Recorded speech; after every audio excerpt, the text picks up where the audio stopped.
수천 년 전 하나님은 대홍수 이후 인류를 다시 번성시키기 위해 노아의 세 아들을 통해 새로운 시대를 여셨습니다. 셈함 야벳, 그중 셈의 후손들은 오랫동안 하나님의 언약과 계획을 계승해 왔습니다. 이 셈의 가계는 아브라함을 낳았고 이스라엘 민족을 일으켰으며 결국 예수 그리스도까지 이르게 되었습니다. 그러나 사람들은 잘 알지 못하는 또 다른 흐름이 있습니다. 바로 동방하에 뜨는 땅으로 퍼져나간 셈의 후손들. 그리고 그 중 하나가 오늘날의 한민족, 곧 대한민국이라는 것입니다. 성경은 모든 민족이 하나님 앞에서 의미를 가진다고 말합니다. 하지만 어떤 민족은 특정한 시기에 특정한 목적을 위해 택함을 받습니다. 성경의 예언과 역사 속에 숨겨진 씨앗처럼 한국은 그 정체성과 운명을 서서히 드러내고 있습니다. 이 이야기는 단지 민족주의가 아닙니다. 이것은 하나님의 섭리 속에 숨겨진 한 나라의 부르심에 대한 이야기입니다. 놀랍게도 이사야서 24장 15절은 다음과 같이 말합니다. 그러므로 너희는 동방에서 여호와를 영화롭게 하며 바다의 섬들에서 이스라엘 하나님의 이름을 영화롭게 할지니라. 여기서 말하는 동방은 단지 지리적인 의미만이 아닙니다. 이는 예언적 위치이기도 하며 영적 사명을 의미합니다. 이사야 선지자가 보았던 하에 뜨는 땅의 영광, 그것은 수천 년 후 복음으로 타오르는 한국 교회의 부흥과 연결됩니다. 한민족은 고대부터 고난과 단련의 길을 걸어왔습니다. 끊임없는 외침과 분열, 식민과 전쟁. 그러나 그 속에서도 살아남았고 믿음을 지켰으며 영적 갈망을 버리지 않았습니다. 고려 말과 조선 초기에는 불교가 주류였고 그 뒤에는 유교가 국가 이념이 되었지만 마음 깊은 곳에는 하늘을 향한 갈망이 늘 있었습니다. 천재를 지내던 제단 당군 신화 속 하늘의 아들 이야기 모든 것은 영적 갈망의 그림자였습니다. 그러던 어느 날 한 권의 성경이 조선 땅에 들어옵니다. 이름도 얼굴도 알 수 없는 조선 사람들은 한자 번역 성경을 읽으며 울었고 예수라는 이름 앞에 무릎을 꿇었습니다. 19세기 후반 복음은 조용히 그러나 강력하게 조선의 땅을 적셨고 순교의 피로 뿌리를 내렸습니다. 토마스 선교사의 순교 언더우드와 아펜젤러의 발걸음, 수많은 믿음의 씨앗이 심겨졌습니다. 그리고 1907년 평양의 땅에서 역사상 유례없는 부흥이 일어납니다. 회개와 눈물 죄를 자백하는 울음소리 밤새 이어지는 기도, 한국교회의 DNA는 그 밤에 형성되었습니다. 이 부흥은 단지 감정적 열정이 아니었습니다. 그것은 성령의 불이었고 대한민국이 성경적 운명으로 들어가는 문이었습니다. 많은 사람들은 묻습니다. 왜 한국인가? 왜 이 작은 나라가 세계에서 가장 많은 선교사를 파송하는 국가가 되었는가? 왜 이 땅에서 수십만 명이 새벽마다 기도하며 하나님을 찾는가? 왜 한국교회는 순교와 고난의 길을 기꺼이 가는가? 그것은 단 하나의 이유 때문입니다. 하나님의 계획 속에 이 민족이 사용되기로 예정되었기 때문입니다. 마태복음 24장 14절은 말합니다. 이 천국 복음이 모든 민족에게 증언되기 위하여 온 세상에 전파되리니 그제야 끝이 오리라. 복음이 땅끝까지 전해져야 주님이 다시 오신다는 이 말씀. 그런데 지금 지리적으로 가장 땅끝에 가까운 곳은 어디입니까? 바로 한반도의 끝 남과 북이 갈라진 38선, 그리고 통일을 향한 갈망. 남과 북의 통일은 단지 정치적 사건이 아니라 영적 회복의 사건이 될 것입니다. 한국은 지금도 영적 싸움의 최전선에 서 있습니다. 세속화 물질주의 분열 피로감. 그러나 동시에 이 민족은 누구보다도 영적 감각이 깨어 있으며 하나님을 향한 갈망이 뜨겁습니다. 이스라엘이 선택된 민족이라면 한국은 보내는 민족입니다. 이스라엘이 말씀의 씨앗이라면 한국은 그 씨앗을 들고 세계로 나아가는 손입니다. 성경은 말합니다. 많은 민족이 여호와의 산, 곧 야곱의 하나님의 전에 이르리라. 미가 4:2. 그날이 올 때 한국은 단지 한 나라가 아니라 그날을 준비한 민족으로 기억될 것입니다. 이 민족은 아직 끝나지 않은 하나님의 계획 안에 있습니다. 제1부는 끝이 났습니다. 그러나 이것은 단지 서문에 불과합니다. 다음 편에서는 더 깊이, 더 구체적으로 한국이 성경적 운명 속에서 어떤 역할을 하게 될지, 역사와 예언 속에 숨겨진 하나님의 지도를 따라 함께 살펴보겠습니다. 대한민국은 지금 분단이라는 비극적 현실 속에 살고 있습니다. 한반도는 두 개의 체제, 두 개의 이념, 두 개의 미래가 동시에 존재하는 유일한 땅입니다. 그러나 이 땅의 분단은 단지 정치의 산물이 아닙니다. 성경적 관점에서 본다면 이는 깊은 영적 전쟁의 한복판이며 하나님께서 마지막 시대에 특별한 계획을 가지고 허락하신 일일 수 있습니다. 한반도는 지금도 세계에서 가장 군사적 긴장이 높은 지역 중 하나입니다. 그러나 믿음의 눈으로 보면 이것은 영적 긴장의 상징이기도 합니다. 북한은 수십 년간 복음을 철저히 억압해왔고 기독교 신앙은 지하로 숨어들 수밖에 없었습니다. 그러나 아이러니하게도 가장 어둡고 닫힌 땅에야말로 부흥의 불씨가 심어질 준비가 되어 있는 것입니다. 성경은 종종 하나님께서 어두운 곳에서 빛을 비추신다고 말합니다. 이사야 9장은 흑암에 행하던 백성이 큰 빛을 보게 된다고 선언합니다. 그렇다면 가장 오랜 세월 어둠 속에 갇혀있던 북녘 땅이야말로 하나님의 영광이 임할 준비가 된 장소일지도 모릅니다. 북한의 영적 회복은 단지 한 지역의 변화가 아닐 것입니다. 그것은 이 민족 전체의 영적 대부흥의 서막이 될 것입니다. 많은 선교학자들과 기도자들이 믿고 있는 비전이 있습니다. 바로 통일한국이 복음의 마지막 주자로 쓰임받을 것이라는 예언입니다.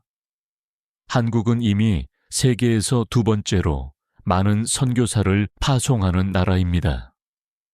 그리고 통일이 이루어진다면 지금까지 접근하지 못했던 북방의 땅 중앙아시아, 중국 심지어 중동까지 새로운 선교의 길이 열릴 것입니다. 이것은 단지 전략적 확장이 아닙니다. 이는 하나님의 시간을 향한 전진입니다. 마태복음 24장의 예언, 복음이 온 세상에 전파되리니 그제야 끝이 오리라는 말씀이 한국을 통해 성취될 수 있다는 것입니다.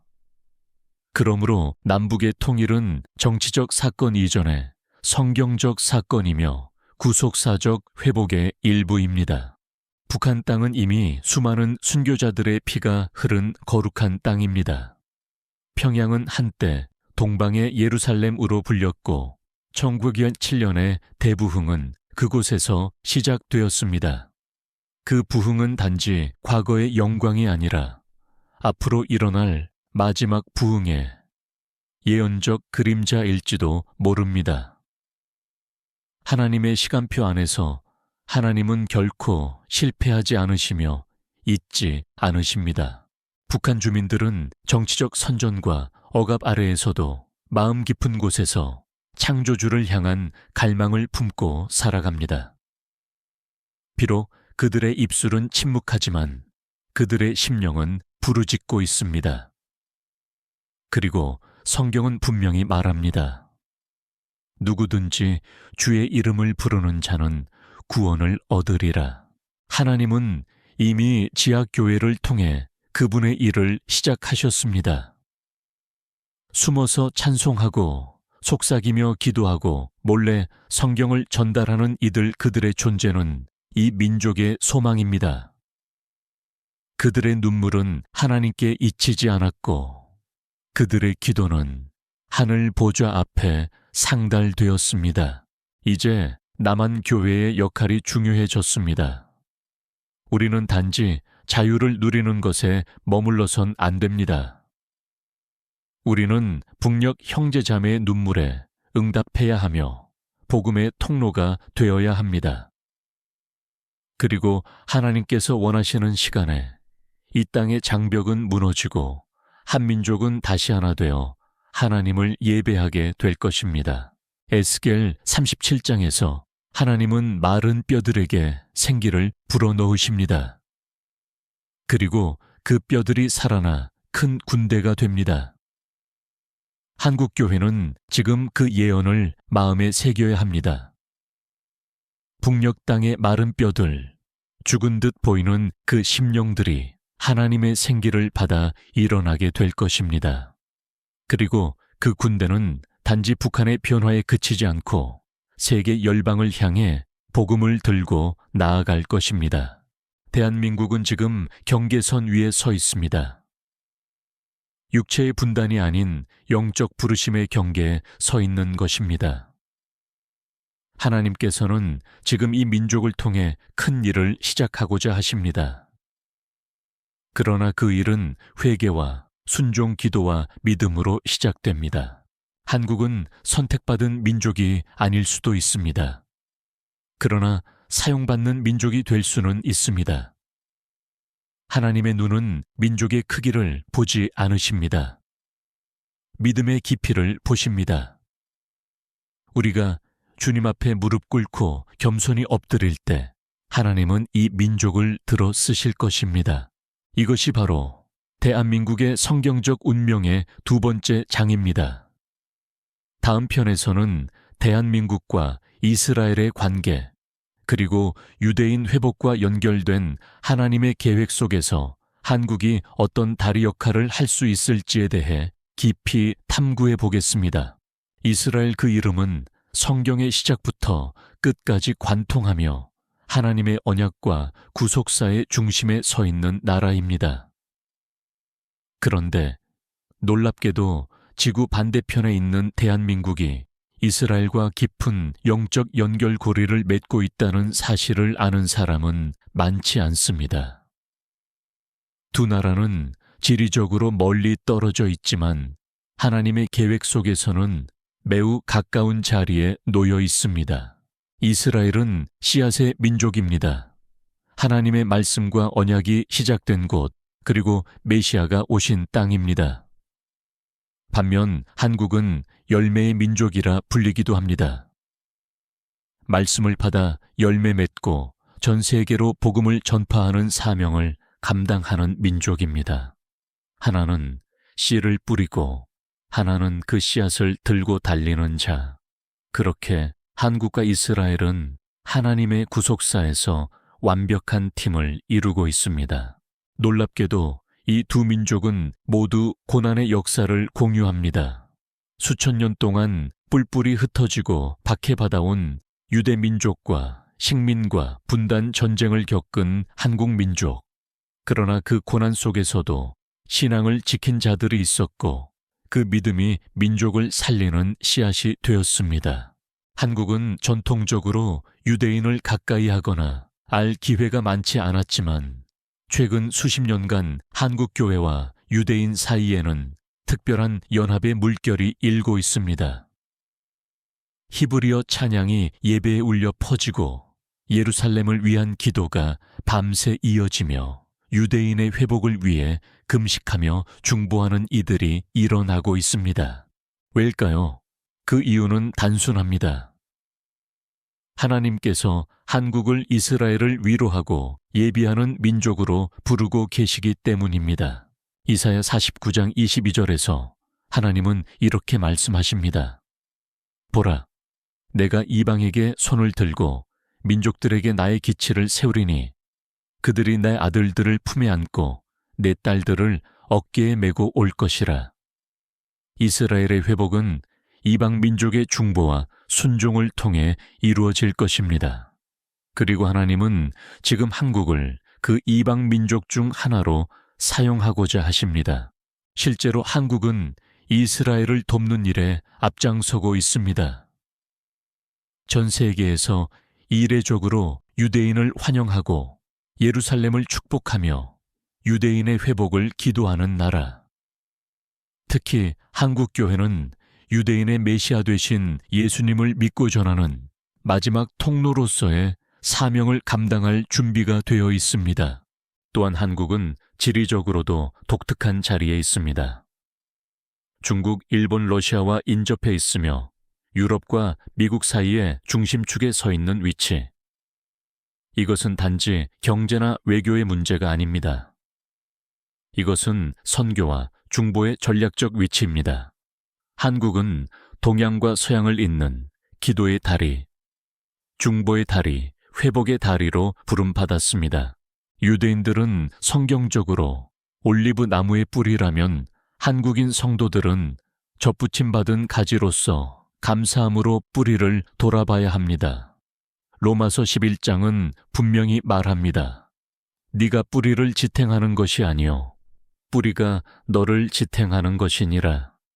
우리가 유대인을 향해 자랑할 수 없는 이유는 그들의 뿌리 없이는 우리의 구원도 존재할 수 없기 때문입니다.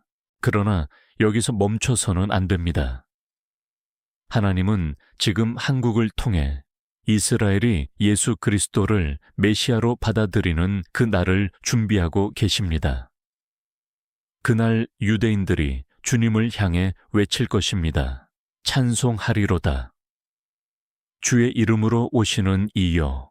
그리고 그날 한국은 하늘의 책에 기록될 것입니다. 이 민족은 마지막 날에 이스라엘을 위하여 울고 금식하며 길을 닦은 자들이었다. 바로 그 일에 우리가 쓰임받을 수 있다면 그것이야말로 이 민족이 받은 가장 큰 특권이자 사명일 것입니다. 이것이 바로 대한민국의 성경적 운명 세 번째 장입니다. 다음 편에서는 세계 속에 대한민국, 중동, 아시아 열방 속에서 하나님이 어떻게 한국을 사용하고 계시는지를 함께 살펴보겠습니다. 한때 조용한 아침의 나라라 불렸던 한국은 이제 더 이상 조용하지 않습니다. 전 세계에서 가장 역동적인 교회, 가장 헌신적인 선교사, 가장 강력한 새벽기도 운동이 일어나는 나라, 그 이름은 바로 대한민국입니다. 어떻게 이렇게 짧은 시간 안에 복음의 불모지였던 이 땅이 세계 복음화의 전진기지가 되었을까요? 하나님의 손길 없이는 설명할 수 없습니다.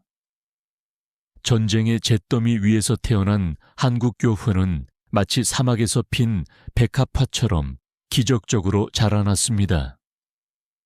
그리고 그 불꽃은 국내에만 머물지 않았습니다. 1970년대부터 시작된 선교운동은 오늘날 한국을 세계에서 두 번째로 많은 선교사를 파송하는 국가로 만들었습니다. 그러나 숫자보다 더 중요한 것은 마음입니다. 한국 선교사들은 가장 험한 곳, 가장 잊힌 땅, 가장 어려운 민족들을 향해 달려갔습니다. 아프리카의 내륙 깊은 마을, 이슬람권의 닫힌 지역, 히말라야의 고산지대, 중남미의 갱단 거리까지 복음이 필요한 곳이면 어디든 한 손에 성경을 들고 한 손에 기도를 쥔 한국인이 있었습니다. 하나님께서는 한국을 복음의 통로로 부르셨습니다. 단지 선교의 수단이 아닌 눈물의 중보자로, 사랑의 나눔자로. 그리고 이 부르심은 여전히 현재 진행형입니다. 요엘서 2장은 말합니다.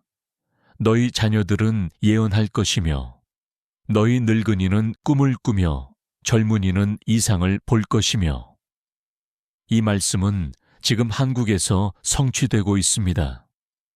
수많은 젊은이들이 신학교로 선교지로 통일 선교와 이스라엘 중보로 부르심을 받고 있습니다.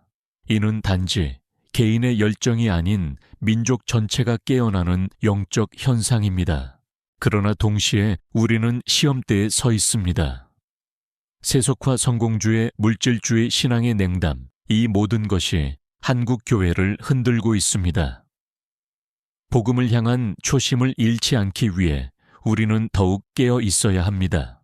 하나님은 한국을 통로로 사용하실 뿐 아니라 불쏘시개로도 사용하고자 하십니다. 열방의 부흥을 일으키는 불꽃, 그 첫 불씨가 다시 이 땅에서 피어나야 합니다. 한국에서 다시 눈물이 터져야 하고, 다시 무릎이 꿇려야 하며, 다시 성령의 바람이 불어야 합니다. 이사야 6장에서 주의 임재 앞에 엎드린 이사야는 이렇게 외칩니다. 내가 여기 있나이다. 나를 보내소서. 이 고백이 지금 한국의 교회와 성도들 다음 세대의 입술에서 다시 터져 나와야 합니다. 한국은 단지 과거의 부흥을 자랑할 것이 아니라 앞으로의 순종으로 증명해야 할 민족입니다. 하나님은 한국을 축복하셨습니다. 경제적 부흥 교육의 성장 문화의 확산, 그러나 그 축복은 멈춤이 아닌 흘러가는 도관이 되어야 합니다. 하나님은 말씀하셨습니다. 내가 너로 복이 되게 하리라. 창세기 12띠, 복을 받는 민족이 아닌 복이 되는 민족. 그것이 바로 오늘날 한국이 향해야 할 방향입니다. 다음 편에서는 마지막 시대에 대한 성경의 예언들 가운데 한국이 어떻게 등장하는지, 그리고 이 민족이 어떻게 하에 뜨는 나라로서 마지막 나팔소리 앞에 준비되어야 하는지를 살펴보겠습니다. 성경은 분명히 말합니다. 이 세상은 끝이 있습니다. 역사는 영원히 반복되지 않으며 하나님의 시간표에는 분명한 종말의 시계가 작동 중입니다. 그리고 놀랍게도 그 마지막 시간표 속에 대한민국이라는 이름이 점점 또렷하게 떠오르고 있습니다. 요한계시록은 마지막 시대에 일어날 사건들을 강력한 이미지와 상징으로 묘사합니다. 전쟁 기근, 재난 믿음의 타락짐승의 표. 그러나 동시에 하나님의 백성은 그 모든 가운데서 깨워지고 준비되어야 할 자들로 부름받습니다. 그리고 이 시대에 한국은 해 뜨는 나라로서 마지막 나팔 소리에 응답할 민족으로 주목받고 있습니다. 스가랴 14장 4절은 주의 재림을 이렇게 묘사합니다. 그날에 그의 발이 예루살렘 앞 곧 동쪽 감람산에 서실 것이요. 예수님은 동편에서 오십니다. 빛은 항상 해 뜨는 곳에서 시작됩니다. 그리고 동방은 단지 지리적 위치가 아니라 하나님의 구속사의 시작점이자 깨어남의 상징입니다. 한국은 지리적으로도 동쪽 끝 태양이 가장 먼저 비추는 땅입니다.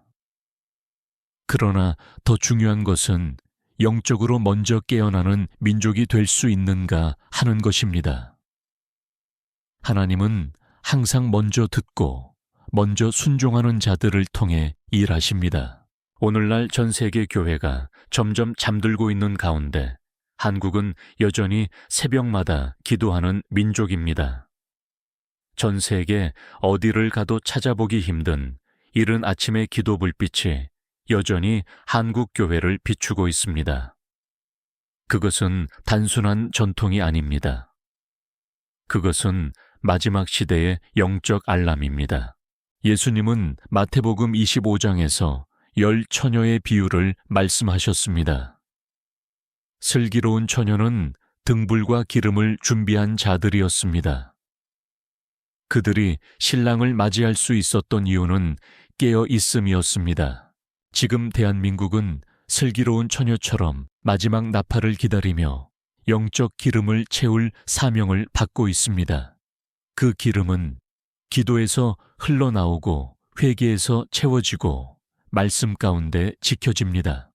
바로 지금 한국 교회는 그 준비의 시간을 살아가고 있는 것입니다. 또한 마지막 때에는 전 세계의 민족들이 하나님을 향해 나아갈 것입니다. 미가서 4장은 이렇게 말합니다. 많은 민족이 이르기를 오라. 우리가 여호와의 산에 올라가자. 그가 우리에게 그의 길을 가르치실 것이다. 그리고 그 여정을 인도할 자, 그 길을 먼저 준비한 민족이 필요합니다. 하나님은 지금 한국을 그 일에 쓰시고자 하십니다. 그렇다면 우리는 어떻게 준비해야 할까요? 말씀 위에 바로 서야 합니다. 감정이 아닌 진리 위에, 흐름이 아닌 계시 위에 선 신앙이 필요합니다. 회개와 정결함으로 돌아가야 합니다. 마지막 나팔은 단순히 외침이 아니라 거룩한 신부를 부르는 소리입니다. 통일을 준비해야 합니다. 영적 통일 없이는 사명의 완성도 없습니다. 북한의 문이 열릴 그날을 위해 오늘 기도해야 합니다. 이스라엘을 축복해야 합니다. 예루살렘을 위하여 평화를 구하는 자가 복을 받습니다. 마지막 부흥은 반드시 이스라엘 회복과 함께합니다. 다음 세대를 일으켜야 합니다. 이 시대의 나팔은 다음 세대의 입술에서 불려질 것입니다. 한국은 지금 전환점에 서 있습니다. 역사의 종착점을 향해 달려가는 이 시대 속에서 우리는 침묵할 수 없습니다. 기도해야 하고 선포해야 하며 준비해야 합니다. 이것이 바로 한국이 받은 운명입니다. 그리고 그것은 부담이 아니라 영광스러운 부르심입니다. 다음 편에서는 한국 교회와 다음 세대의 역할, 그리고 그들이 어떻게 마지막 시대의 예언적 세대가 될 수 있는지를 깊이 나눠보겠습니다. 한국은 지금 기로에 서 있습니다. 과거의 부흥을 기억하는 세대와 새로운 방향을 모색하는 다음 세대가 교차하는 시간. 이 땅은 다시 한번 물어야 합니다. 우리는 누구이며 어디로 가는가? 많은 교회들이 건물은 커졌지만 기도의 불은 식어가고 있습니다. 다음 세대는 넘치는 정보와 자극 속에서 정체성과 믿음을 잃어가고 있습니다. 그러나 하나님은 침묵하지 않으십니다. 그분은 여전히 부르십니다. 예언적 세대를 찾고 계십니다. 예언적 세대란 단지 미래를 말하는 세대가 아닙니다. 하나님의 마음을 느끼고 그분의 시간표에 반응하는 세대입니다. 세상이 무엇을 말하든 진리로 서서 선포하는 세대. 그리고 한국은 바로 그런 세대를 일으킬 은혜를 받은 땅입니다. 요엘서 2장은 말합니다. 그 후에 내가 내 영을 만민에게 부어 주리니 너희 자녀들이 예언할 것이며. 이 말씀은 단지 오순절의 성취에 그치지 않습니다. 이것은 마지막 시대에 다음 세대를 통해 하나님의 음성이 다시 울려 퍼질 것임을 말해주는 예언입니다. 지금 한국의 다음 세대는 위기에 처해 있습니다. 신앙의 유산은 점점 옅어지고 교회에 대한 거부감과 상처는 깊어지고 있습니다. 하지만 이 위기 속에서 하나님은 남은 자들을 세우고 계십니다. 유튜브 속에서 복음을 선포하는 청년들, 캠퍼스에서 중보기도를 시작한 학생들, 게임보다 말씀에 빠진 아이들, 그들이 바로 희망입니다. 하나님은 남은 자들을 통해 시대를 바꾸십니다. 엘리야의 시대 바알에게 무릎 꿇지 않은 7,000명이 있었습니다. 지금도 대한민국에는 세상에 무릎 꿇지 않은 다음 세대가 존재합니다. 우리는 그들을 놓치면 안 됩니다. 그러므로 한국교회는 지금 물어야 합니다.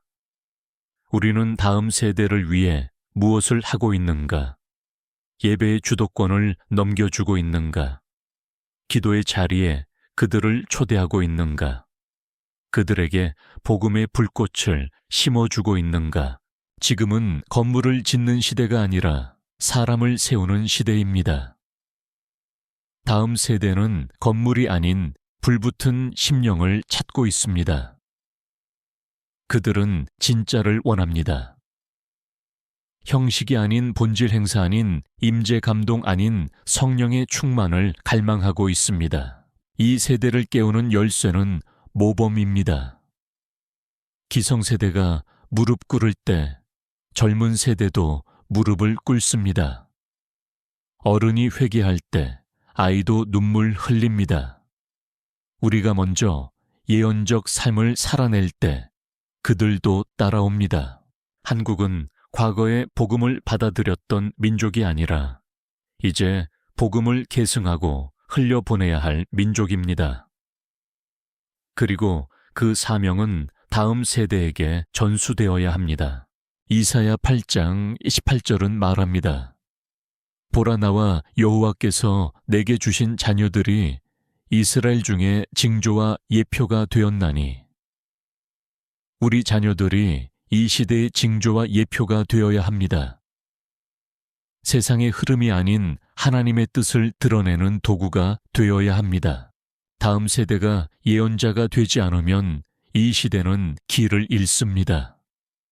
다음 세대가 무너지면 한국 교회는 방향을 잃습니다. 그러므로 지금 한국은 결단해야 합니다. 말씀이 사라진 자리에 말씀을 다시 세우고 기도가 끊긴 곳에 무릎을 다시 꿇고 예배가 식은 심령에 다시 불을 붙이는 것. 이것이 한국의 사명이자 예언적 민족으로서의 회복의 시작입니다.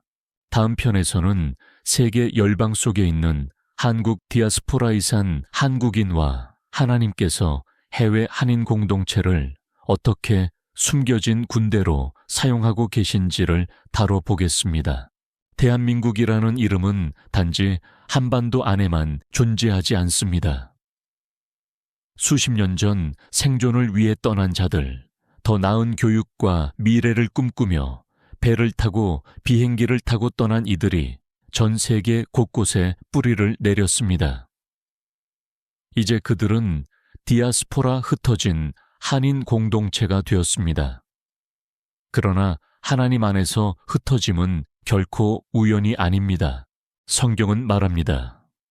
이스라엘이 바벨론 아수르, 애굽에 흩어졌던 그 모든 여정조차도 결국 하나님의 구속사를 위한 배경과 무대가 되었음을 오늘날 한국 디아스포라 역시 마찬가지입니다. 그들은 단순한 해외 이민자들이 아닙니다. 그들은 각 나라, 각 도시 캠퍼스 산업 현장에 파송된 하나님의 숨겨진 선교사요, 영적 정찰병들입니다. 특히 미국, 캐나다, 호주, 독일, 일본, 동남아시아, 심지어 중동과 아프리카까지 한인교회는 어디에나 존재합니다. 그리고 그 교회들은 지속적인 부흥의 불씨를 간직하고 있습니다. 이것은 놀라운 하나님의 전략입니다. 왜냐하면 디아스포라는 현지 문화에 접근이 빠르며 언어와 경제 기술 교육에서의 유연성을 가집니다. 그들은 현지인과 외국인을 잇는 다리 역할을 감당할 수 있습니다. 그리고 그 중심에 복음이 있어야 합니다. 하나님은 대한민국만이 아니라 해외에 흩어진 한국인을 통해서도 마지막 시대의 열방을 준비하고 계십니다.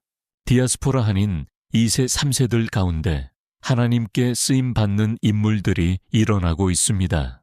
세계 UN NGO 문화 콘텐츠 의학, IT 교육계 속에서 하나님의 마음을 품은 자들이 자리 잡고 있습니다. 그들은 교회라는 틀을 넘어 세상의 한복판에서 빛을 비추는 예언적 존재들로 살아가고 있습니다. 에스더처럼 왕궁 안에 있으나 민족을 위해 금식하며 기도하고 다니엘처럼 이방의 권력 안에서 무릎 꿇지 않고 진리를 지키는 자들, 그러한 디아스포라 세대를 하나님은 찾고 계십니다. 그러나 아직 늦지 않았습니다. 지금도 수많은 한인 교회들이 다시 기도의 불을 붙이고 다음 세대를 세우고 그 땅의 영적 공기를 바꾸기 위해 헌신하고 있습니다. 우리는 그들을 기억해야 합니다. 그리고 본토의 교회는 그들을 외면해서는 안 됩니다. 그들은 단지 한국의 확장이 아닌 하나님의 나라를 이루는 세계적 동역자들입니다. 성경 속에서도 하나님은 항상 흩어진 자들을 통해 일하셨습니다. 오순절 성령 강림의 현장에 모인 자들도 각 나라에서 온 디아스포라 유대인들이었습니다. 그들을 통해 복음은 예루살렘에서 시작되어 땅 끝까지 전해졌습니다. 오늘날 새로운 오순절의 현장은 전 세계에 흩어진 한인 성도들 가운데 다시 일어날 수 있습니다. 그 불이 붙기만 하면 열방은 깨어날 것입니다. 이제는 한국 본토 교회와 디아스포라 교회가 연결되어야 할 때입니다. 기도가 이어지고 비전이 흘러야 하며 세대와 장소 국경을 넘어 하나님의 나라를 위한 연합이 시작되어야 합니다. 다음 편에서는 마지막 시대 속에서 한국이 어떻게 영적 중심축 역할을 하며 예수 그리스도의 재림을 준비하는 제사장 민족으로 서게 될지를 나눠보겠습니다. 성경은 말합니다. 너희는 제사장 나라가 되며 거룩한 백성이 되리라. 출애굽기 9장 이 말씀은 비단 이스라엘만을 향한 것이 아닙니다. 하나님은 모든 민족 가운데 제사장 나라를 세우시고 그들을 통해 다른 민족들이 하나님께 돌아오게 하십니다. 지금 대한민국은 그 제사장 민족으로의 부르심 앞에 서 있습니다. 단지 복음을 전하는 나라를 넘어 민족과 민족 사이에서 중보하고 화해하며 진리의 길을 제시하는 나라. 이것이 바로 마지막 시대 한국을 향한 하나님의 비전입니다. 우리는 이스라엘을 축복하고 북녘 형제들을 끌어안으며 열방의 상처를 싸매는 치유의 민족으로 부르심 받았습니다. 이 민족은 단지 과거의 고난과 눈물로만 설명되지 않습니다. 이 민족은 앞으로의 소명과 순종으로 정의되어야 합니다. 하나님은 이 마지막 때에 작은 나라를 통해 큰 일을 행하시는 분입니다. 그리고 한국은 그 계획 안에서 작지만 거룩한 나라로 쓰임받고 있습니다. 우리는 경제력이나 군사력으로 영향력을 미치는 것이 아닙니다. 기도의 깊이 말씀에 대한 순종 성령의 임재로 민족과 열방을 움직이는 것입니다. 많은 선지자들과 중보자들이 한 목소리로 말합니다. 하나님께서 대한민국을 마지막 시대의 불쏘시개로 사용하실 것이다. 그 불은 북녘으로 번질 것이며 이스라엘을 향해 다리를 놓을 것이고 중동과 아시아 유럽과 아프리카 아메리카까지 복음의 불꽃이 다시 타오를 것입니다. 그러나 불은 준비된 심령 위에만 내립니다. 하나님은 기도하는 자를 찾으십니다. 무릎 꿇은 민족 자신을 낮춘 교회 세상의 유혹 앞에 침묵하지 않고 진리 위에 설 수 있는 남은 자들. 이제 묻습니다. 한국이여 깨어날 준비가 되었는가? 교회여 다시 첫사랑으로 돌아갈 준비가 되었는가? 하나님은 묻지 않으십니다. 네가 얼마나 크냐? 그분은 묻습니다. 네가 나를 믿느냐? 내가 너를 쓰겠다고 말할 때 네가 순종하겠느냐? 대한민국의 운명은 선택이 아닌 응답에 달려 있습니다. 하나님의 계획은 이미 선포되었습니다. 이제는 우리가 대답할 차례입니다. 그리고 이 대답은 말이 아닌, 삶으로 눈물이 아닌 결단으로, 박수 아닌 무릎으로 드려져야 합니다. 마지막 나팔이 울릴 때 이 민족은 어떤 모습으로 주님 앞에 설 것입니까? 오늘 이 말씀을 들은 당신도 이 부르심에 포함되어 있습니다. 우리는 함께 일어나야 합니다. 한국교회, 디아스포라, 다음 세대, 모든 세대가 함께 내가 여기 있나이다. 나를 보내소서. 이제 이 부르심은 당신의 것입니다. 그리고 대한민국의 것입니다. 마침 대한민국의 성경적 운명, 8부작 시리즈를 함께 해주셔서 감사합니다. 이 말씀이 당신의 심령에 하나님의 불을 다시 붙였다면 함께 기도하고 함께 순종합시다. 주 예수께서 다시 오실 길을 준비하며